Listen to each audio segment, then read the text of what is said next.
We begin the 15th letter. This is a unique letter that will give us an understanding of the divine attributes through understanding ourselves. Know thyself. When we really know our soul makeup, then we can also know the divine makeup of things in the heavens above. So, begins the Alter Rebbe, Lahavin Mashal Malitza, to understand an allegory and a metaphor, the words of the wise and their riddles with respect to the spheres, the divine attributes. So, in order to understand, we need to look inwards. As the verse says, from my flesh I will behold God. In other words, when I can understand the working of the soul within my body, I will be able then to understand the workings of God within the universe. At least partially. At least partially we'll have an understanding, right? Because just as my soul does permeate my body, so does God permeate the world. Now, parenthetically, of course, God is not limited to permeating the world, but there is the way God fills the world. But how am I going to understand how He fills the world? Well, I'm going to understand me, how my soul fills my body. Okay. Why should that be the answer? To understand how God fills the universe. It's because, as the Zohar explains on the verse concerning Adam, that God blew into his nostril the soul of life. And when you blow, where does it come from? From a deep place. As opposed to speech, speech doesn't take that much effort. Now, maybe to speak, in a way that words matter, that might take some thought. That might take some effort. But the capacity to speak isn't, you don't run out of breath talking. But you do run out of breath when you blow. Like blowing the shofar, at a certain point, you run out of breath.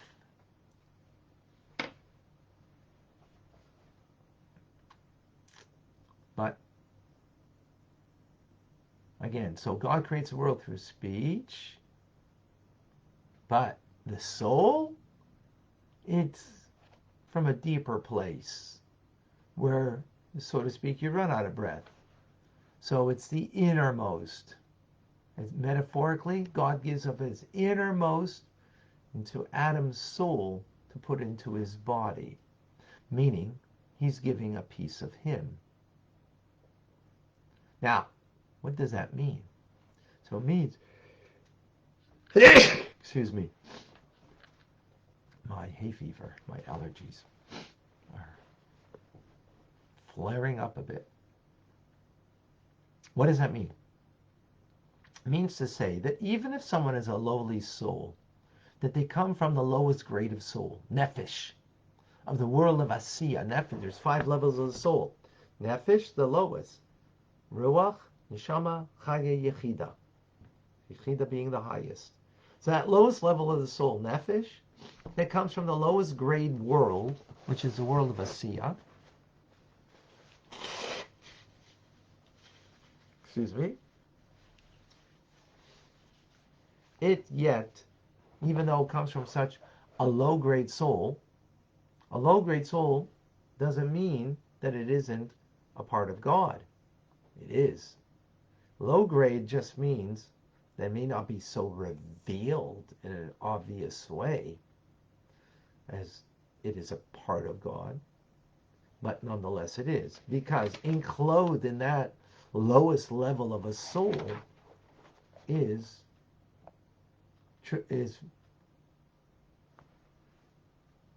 Malchus of Atzilus, the vessels of Malchus of Atzilus, And therefore it is truly divine and a part of God. And therefore, since the soul derives, the godly soul derives from such a level, from the infinite light of Hashem, of God, vested within the soul in the body, yet it is very concealed. Yet it's being animated by the Chachma that is the vessel to contain that soul, that light of the infinite light of God, and imbues it through Malchus, radiates the soul. And therefore, even the most removed individual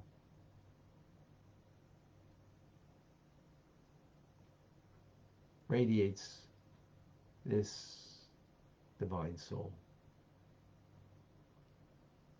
which then gives them the capacity to perceive godliness, to understand godliness. That's in the midst of a thought. We will continue with that thought. Forthcoming classes, where we're going to get to know really ourselves, the individual qualities of our soul. Okay, any questions, any comments? Carmen, is it permitted to blow the shofar on Shabbos? No, we're not allowed to. And this year, Rosh Hashanah will be the first day on Shabbos, and we will not hear shofar. We'll only hear shofar on Sunday as a result. Yeah, so we don't blow the shofar on Shabbos. Good question.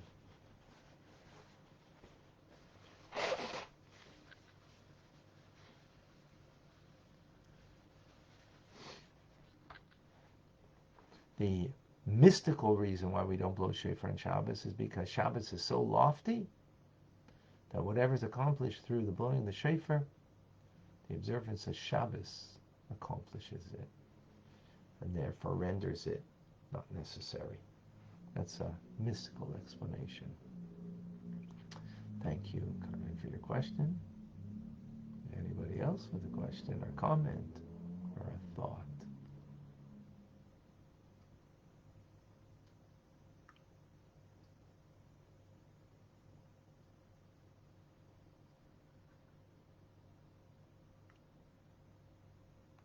Okay. Sounds like we're okay here.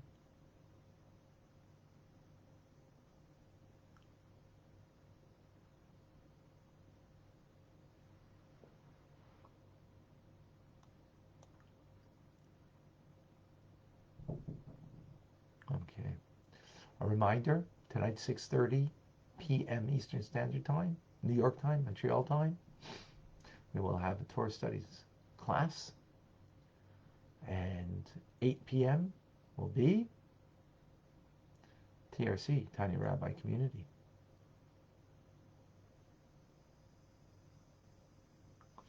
Vera, was Adam created on the sixth day of creation? And when was the, yes, first Rosh Hashanah. So yes, Adam was created on the sixth day of creation. That's a clear verses in Genesis. And that sixth day is Rosh Hashanah, the first day of the year. So when we celebrate in 2 weeks, yesterday will be exactly Rosh Hashanah, we will be celebrating on the sixth day of creation. And it will be 5,784 years since the creation of Adam.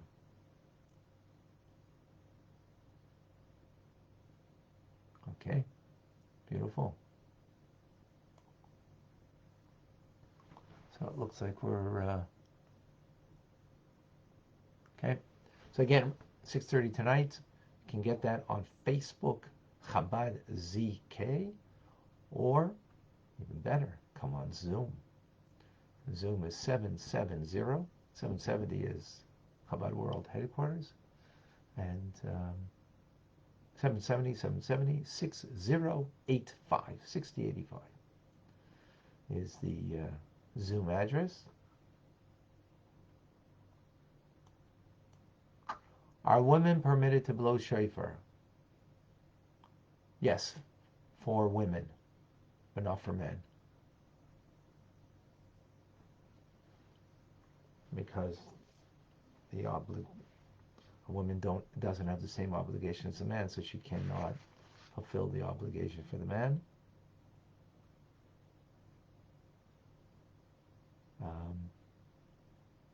Therefore, she can blow for herself or for.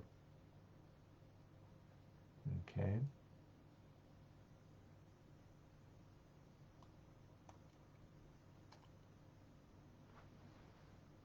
Okay. Beautiful.